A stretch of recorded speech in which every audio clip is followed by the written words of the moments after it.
Hi అందరికీ కేవలం 5 నిమిషాలలో టేస్టీ వెజ్ పులావ్ ఎలా చేసుకోవాలో ఈ వీడియోలో చూసేద్దాం. స్కిప్ చేయకుండా ఎండ్ వరకు చూడండి.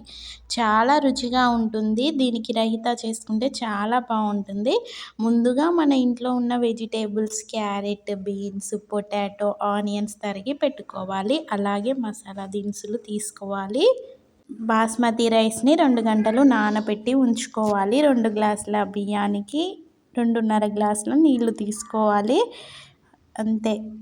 ఒక బౌల్ తీసుకొని అందులో రుచికి సరిపడా ఆయిల్ తగినంత మోతాదులో పోసుకోవాలి. తర్వాత మనం ఇంతలో తరిగి పెట్టుకున్న ముక్కలన్నిటిని అందులో వేసేయాలి.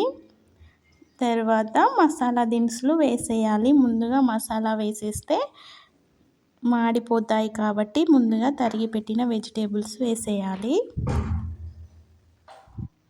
మంచిగా ఫ్రై చేసుకోవాలి. గంటెతో కలుపుకోవాలి. ఇది చాలా రుచిగా ఉంటుందండి. పిల్లలకి లంచ్ బాక్స్లో పెడితే చాలా ఇష్టంగా తింటారు. కొద్దిసేపు మూత పెట్టేసి సిమ్లో ఉంచాలి. ఇలా ఒక 2-3 మినిట్స్ మంచిగా డీప్ ఫ్రై అయ్యేదాకా ఉంచుకోవాలి. ఇది చాలా టేస్టీగా ఉంటుంది. మనం పిల్లలైతే చాలా ఇష్టంగా తింటారు. ఇందులో కొంచెం పసుపు, కారం, మనకి రుచికి సరిపడా కారం, మసాలా పౌడర్, ధనియా పౌడర్ వేసేసుకోవాలి.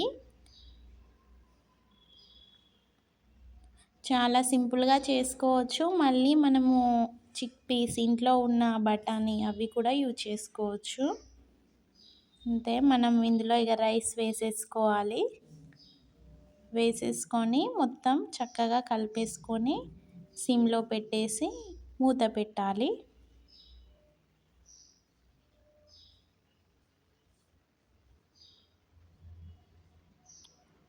సాల్ట్ మనకు టేస్ట్కి సరిపోయే అంతగా వేసుకోవచ్చు.